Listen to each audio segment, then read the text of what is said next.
Сәлем достар, өткен сабақта біз комбинацияны талқыладық. Комбинация дегеніміз не? Ол көптеген ойыншылардың өзара үйлесімділігі. Олардың ең басты мақсаты қарсыластың патшасына мат қою.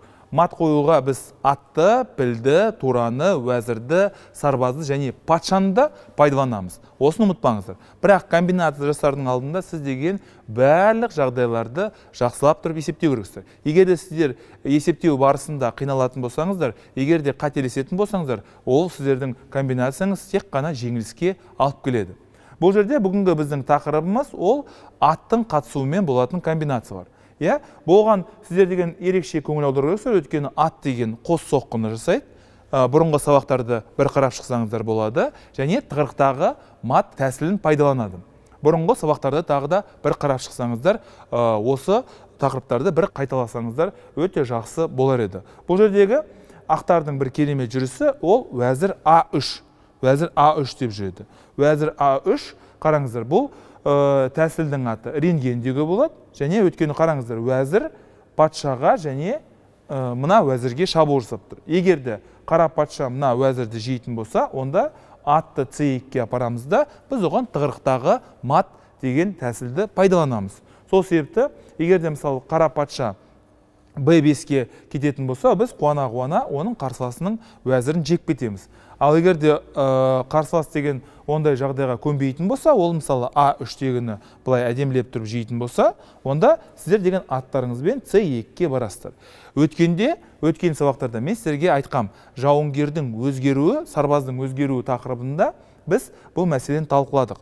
Мына F7-дегі сарбаз F8-ге барып, қарсыласқа тығырықтағы матты қойды. Біз уәзірді жасап көрген кезде ол жүзеге аспады, ал бірақ атты қолданған кезде болады. Көрдіңіздер ме? Ат деген А3-тегі патшаға шабуыл жасайды, және Б4-тегі торды бақылауда ұстап тұр. А4-тегі, Б3-тегі өздерінің аттары осы қара патшаға кедергі жасап тұр. Дәл қазір біз келесі мысалды талқылаймыз. Тығырықтағы мат тәсілінің келесі мысалы. Жаңа сіздер байқадыңыздар, біз деген уәзір мен аттың өзара үйлесімділігін байқадық.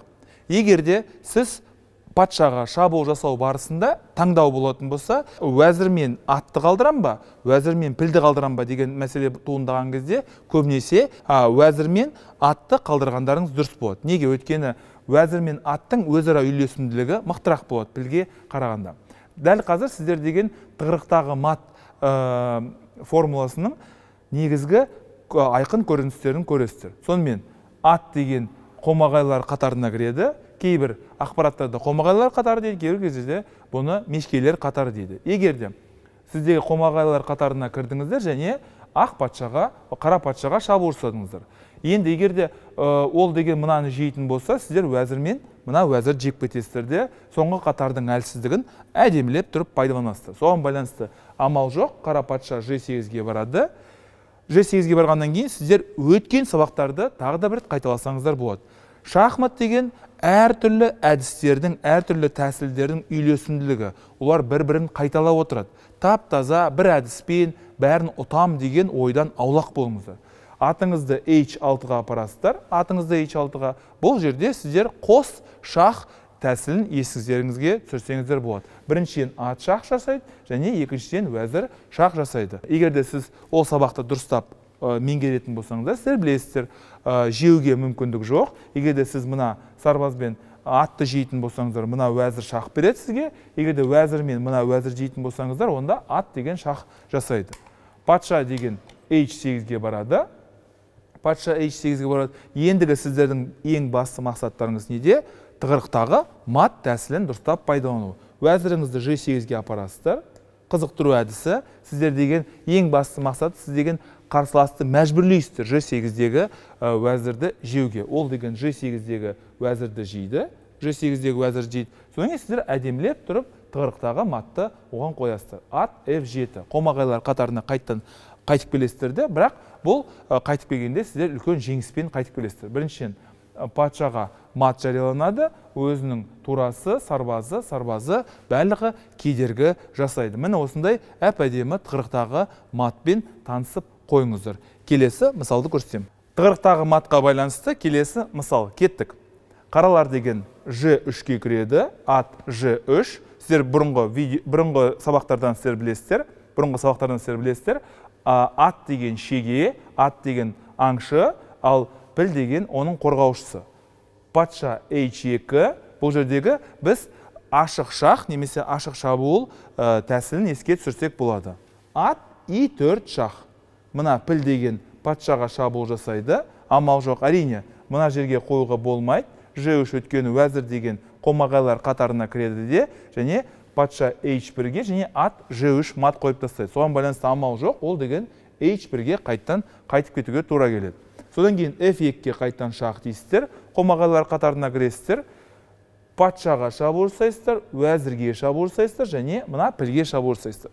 Бұл жердегі айта кететін жағдай, сіздер қос соққы, қос шах, әртүрлі осы әдіс тәсілдерді естеріңізге түсіресіздер.